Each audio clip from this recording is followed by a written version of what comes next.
We're in a deep freeze here in southeast Oklahoma this week. I know the viewers from up north just laughing at us. We're worried about single digits, but we're not ready for this type of stuff. I'm prepping though. It's 11 degrees outside, so that's not single digits right now. It was 9 last night. Wind chills have already hit negative. Okay, but I'm doing the smart thing to get my diesel heater working and keep my shop from freezing. I'm going to work on this $25 Harbor Freight generator. I'm sure this will work and be reliable. I mean, I'm sure they didn't put it in the auction for any good reason. You know, they always sell stuff that works for $25. So, it's been my experience on these things. The best place to start is the fuel. Because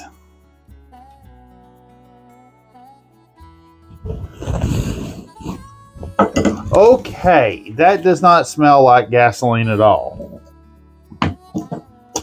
Yeah, being full is about the best I can say about it. All right, well, let's just see here.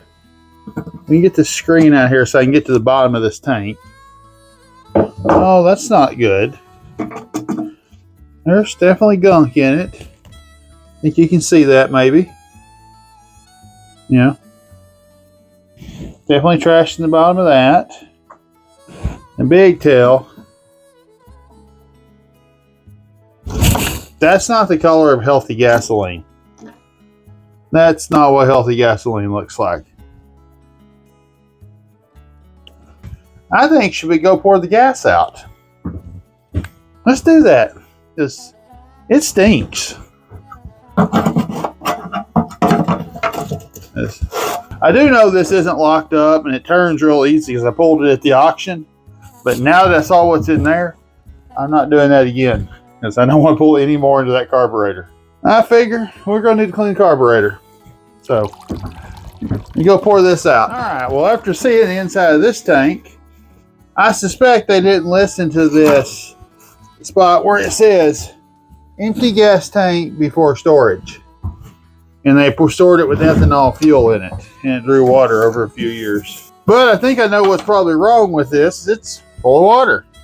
Well, the carburetor's right down here on this unit. You can actually see it from underneath and get to the bowl. And I would consider just taking the bowl off. But after seeing that tank, I want to take that whole carburetor off and thoroughly clean it. So, to be honest, this doesn't look like it's got a lot of wear and tear on it.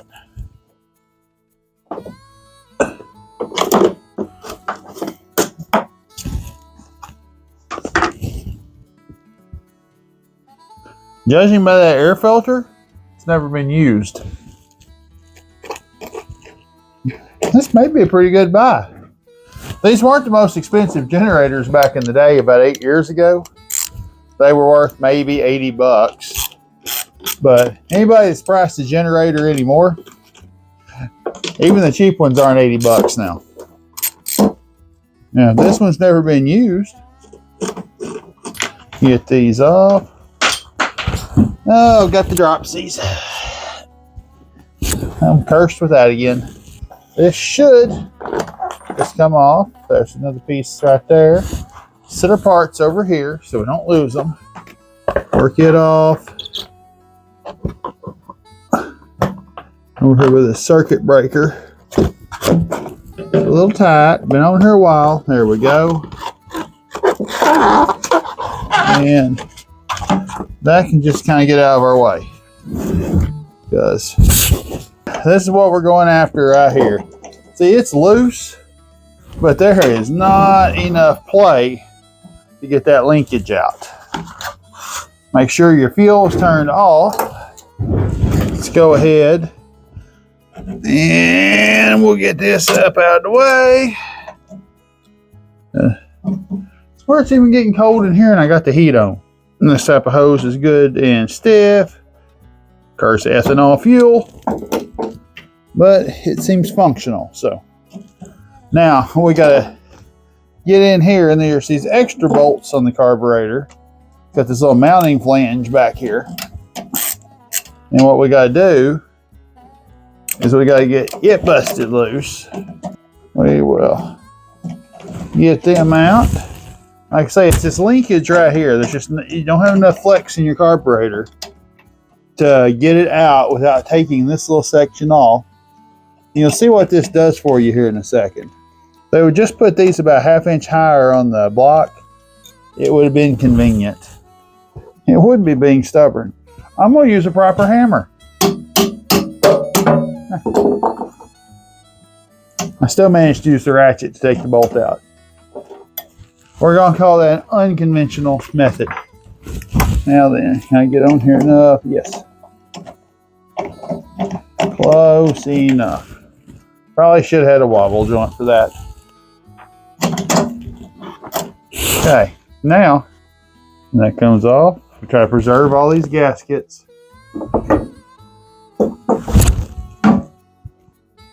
Now, somebody has been in here with some RTV.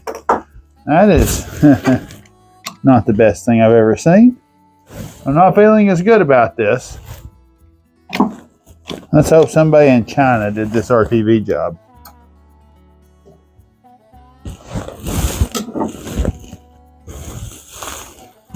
Whole strand of it in there. That's not supposed to be there.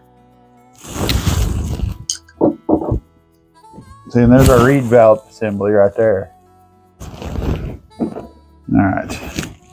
So now then, we've got our carburetor off.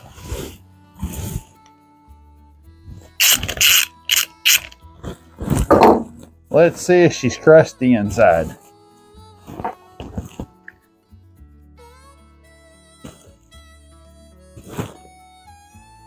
To be honest, I'm not sure the gas was ever even turned on to it. If it was, very, very little was done with it.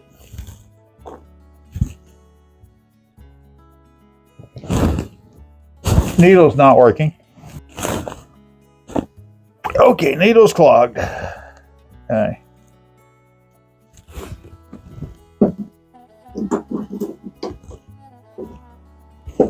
Pin, pull that pin out.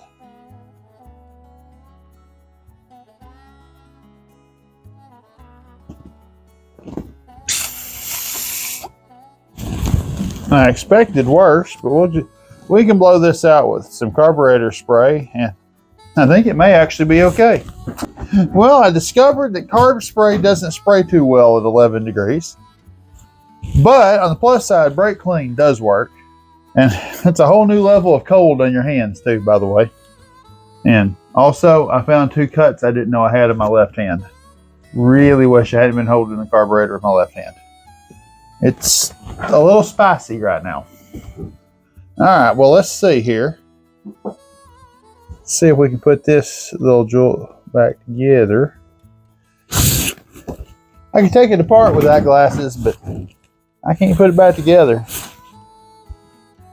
Now, if all goes correctly, I should be able to put that in there. Because it goes right back down there, that needle into the seat. All right, we were good. Okay, there we go. All right, now I'm gonna go ahead and put my mouth on it. And instead of gasoline, this is gonna taste like brake fluid this time, or not brake fluid, brake clean this time.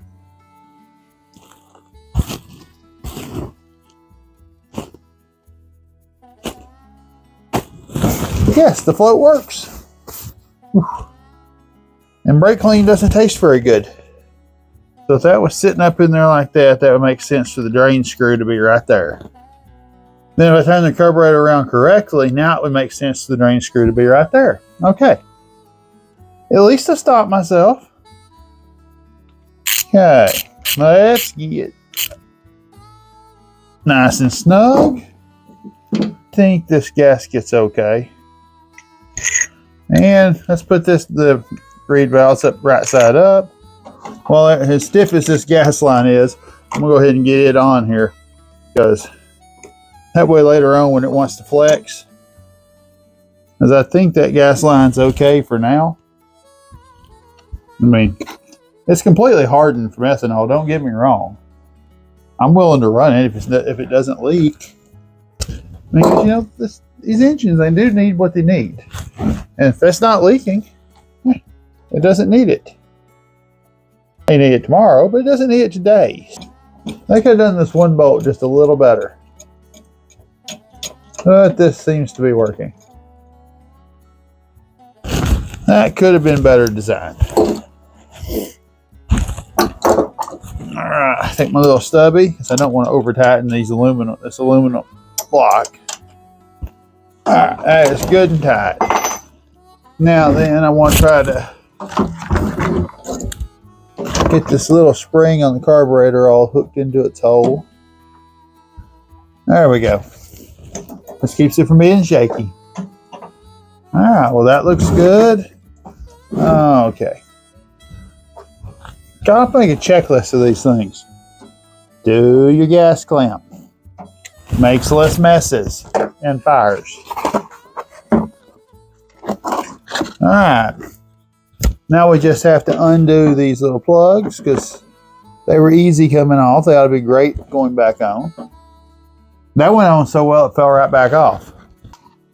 Give that a little squeeze. Okay, there we go. Well, I got that blown out.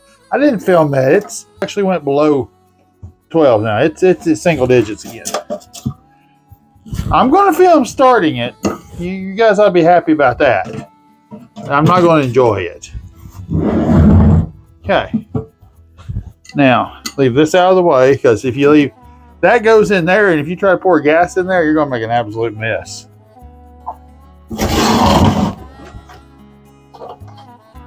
And yeah, I have a classic can right here.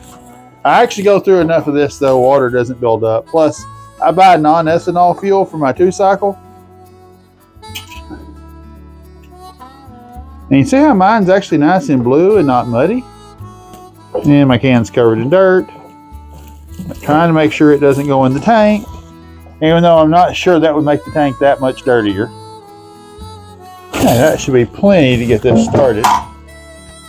And then we got to go outside and start this thing. I say we, but I really mean I've got to go outside and start this. And it's getting cold. But let's do it. This is for you guys. I've had a discovery. I didn't bring my gloves out here, so I've got this hooked up. If this fires up and I get it to run, I'm putting this on. We're going to get a proof of concept and call my idea good. If it doesn't run, I may call my idea bad and walk away because it's cold out here. Let's go ahead. It's on. Put the choke on. All right, here we go. First pull. Oh yeah, yeah.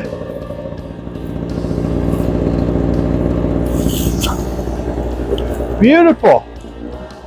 Bad gas.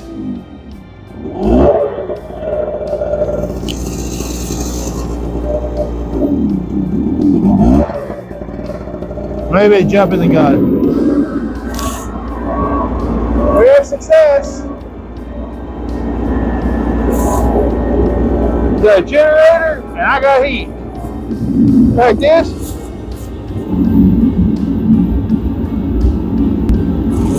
Warm myself up. Alright, well, I can run my diesel heater off that little generator. That is what I wanted to be able to do. So,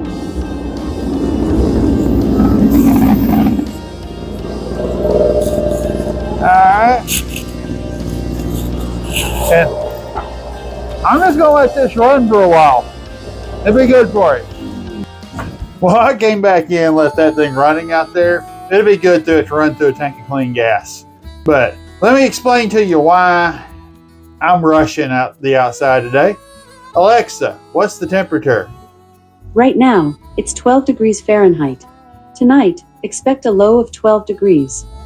Alexa, what's the wind chill? Currently, the wind chill is 0 degrees Fahrenheit.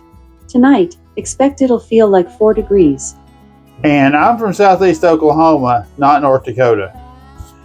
Wind chills of 0 make me go back inside.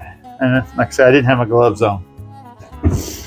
Well, that was pretty successful. We got the generator running, fired up, run that diesel heater, and otherwise known as the salamander. It's going to be cold for the next 4 or 5 days, so there may be some more inside type videos coming. But until then, thanks for watching.